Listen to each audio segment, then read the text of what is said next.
queerness, fighting back to fill this cis-het all-white space with a portrait of a Celebrated Broadway show A Strange Loop has landed here in the city. It's a show that follows a character named Usher who dreams of one day making the main stage while soaking in the spotlight from afar. Joining us now is star of the show, Malachi McCaskill. Thank you so much for being here. Of course, thank you for having me. There is so much buzz about this show. Congratulations, by the way. 3 Toronto Critics' Choice Awards. Yes. But this show, no stranger to awards. Pulitzer Prize, Tonys, and here it is in the city. I've heard this called revolutionary, almost reinventing the art form.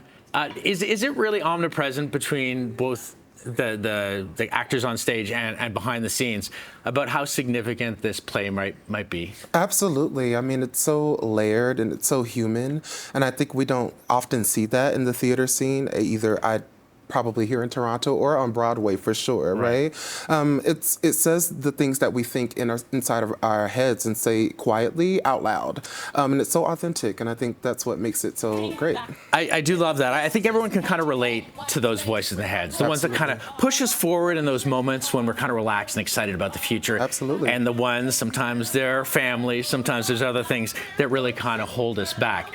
But there's a lot of voices going on the stage. Tell me about how this works with the other actors on stage playing some of the voices. Well, they're all an extension of me. Like, these are all Usher's voices, right?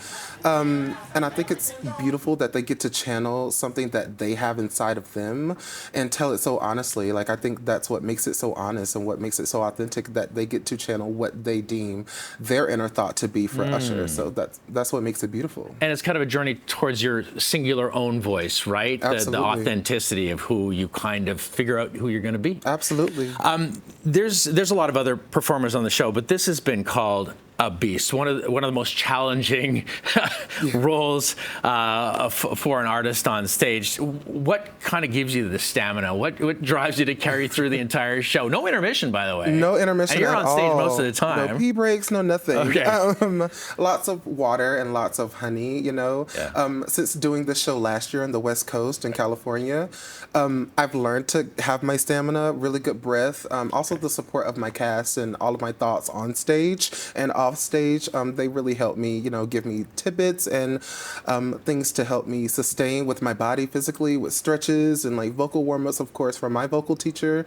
So yeah, just utilize all the resources that I have. 13 of 17 songs are yours. Yeah. And the music is kind of neat too. It's kind of, is it pop-ish? How would you describe? I would describe it as pop with some mixes of gospel and jazz as well. It's really like a melting pot of different genres, but it also has so many influences from Liz Phair, Tori Amos, Joni Mitchell, of course. So yeah, just a mixture of everything. That's so cool. Great art. It offers commentary, but it also encourages debate. Yeah. And you call out, the show itself, but you in the show. Some black artists, some parts of gay culture. Absolutely. You break the fourth wall and talk to the audience. What are you kind of hoping that the audience starts, gets sparked inside the audience in the theater, and also after, maybe more importantly, after the show? Well, the message that I always try to tell myself before going on stage in life in general, and also what I want the audience to take, is to love yourself. Love what makes you you. Love all your flaws and all of your shortcomings, because if you don't, no one else will, I like that. So yeah, you're perfect just the way you are. And I hope at the end of the show, the title song, where they see Usher ask these hard questions of himself, they will get to see, some relief or feel relief from the journey that he has taken. So, absolutely. And I hope they get to feel that for themselves and ask those questions of themselves too. I love that. It's a good journey to go on with you. Absolutely. Michael R. Jackson wrote this autobiographically, so a lot of it takes place in New York, and there's a lot of kind of inside nods to the theaters. It's almost a character in itself, the city of New York. How are Canadian audiences responding? Are you surprised sometimes at things we get? Because we go to New York's not that far away. Yeah, absolutely. That we're pretty clued in, or are you sometimes surprised where laughs come and where they don't? Some places where the laughs do come, I obviously, I think that they're going to be right there because it's structured that way. Canadian audiences are very reserved. I've seen in my time here, but at the end of the show, they always stand to their feet. So, art, like you said, is always up for debate and different interpretations.